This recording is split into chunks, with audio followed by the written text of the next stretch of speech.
সাবেক প্রধানমন্ত্রী শেখ হাসিনা ও তার পরিবারের সদস্যদের রূপপুর পারমাণবিক বিদ্যুৎ কেন্দ্র থেকে $5 বিলিয়ন দুর্নীতির অভিযোগ তদন্তে দুদকের নিষ্ক্রিয়তা কেন অবৈধ ঘোষণা করা হবে না তা জানতে রুল জারি করেছেন হাইকোর্ট।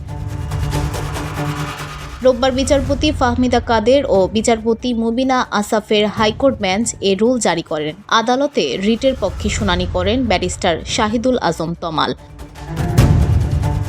নর্থ সাউথ বিশ্ববিদ্যালয়ের লেকচারার ববি হাজ্জাজ গত ৩ সেপ্টেম্বর এ রিট করেন। রিটে গণমাধ্যমে এ সংক্রান্ত প্রকাশিত প্রতিবেদন যুক্ত করা হয়েছে।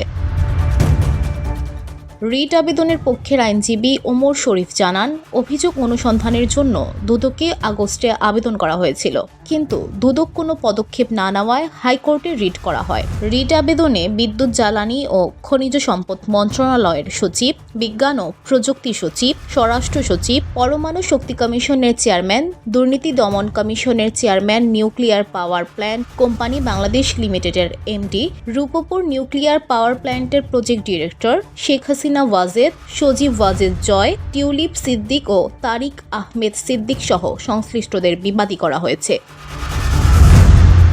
অভিযোগ ওঠে $5 বিলিয়ন দুর্নীতি প্রতিরোধে বিবাদীদের নিষ্ক্রিয়তা বা ব্যর্থতা কেন অবৈধ হবে না, অভিযোগ তদন্তের পদক্ষেপ নিতে বিবাদীদের নিষ্ক্রিয়তা বা ব্যর্থতা কেন অবৈধ হবে না, এ মর্মে রুল জারির আবেদন জানানো হয়েছে রিটে। পাশাপাশি অভিযোগের তদন্তের জন্য দুদকের চেয়ারম্যানের প্রতি নির্দেশনা চাওয়া হয়েছে।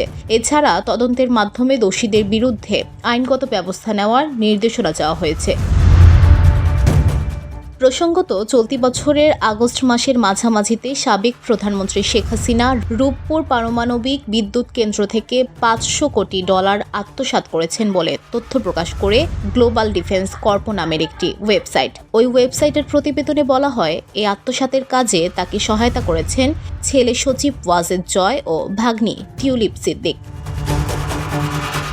শেখ হাসিনা ও তার পরিবারের সদস্যরা রাশিয়ান কোম্পানি রোসাটমের কাছ থেকে একটি পারমাণবিক চুল্লি কেনার নামে এই বিশাল অর্থের লেনদেন করেন। VOD Bangla news desk.